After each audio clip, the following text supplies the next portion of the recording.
Tirupati collectorate వద్ద చంద్రబాబుకు వ్యతిరేకంగా నిరసన చేపట్టారు మాజీ ఎంపీ చింతామోహన్. మామిడి రైతులకు గిట్టుబాటు ధర కల్పించడంలో ప్రభుత్వం విఫలమైందని విమర్శించారు. పాఠశాలలను మూసేయడంపై కూటమి ప్రభుత్వానికి హెచ్చరికలు జారీ చేశారు చింతామోహన్. అమరావతికి 300 కోట్లు ఇచ్చిన చంద్రబాబు తన సొంత జిల్లాలో 100 కోట్లు ఎందుకు ఇవ్వలేకపోతున్నాడని ఘాటుగా విమర్శించారు మాజీ ఎంపీ చింతామోహన్.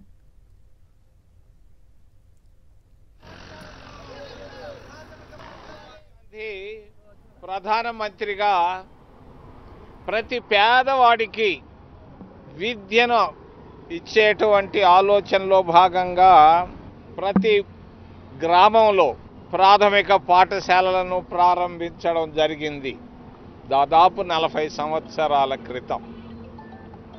మరి ఈ ప్రాథమిక పాఠశాలను చంద్రబాబు నాయుడు ప్రభుత్వం కుట్రతో తీసేయాలని చూస్తుంది.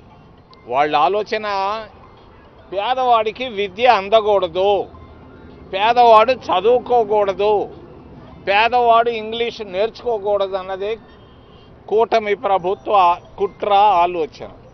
దీన్ని మేము ఖండిస్తున్నాం కాంగ్రెస్ పార్టీ తరఫున.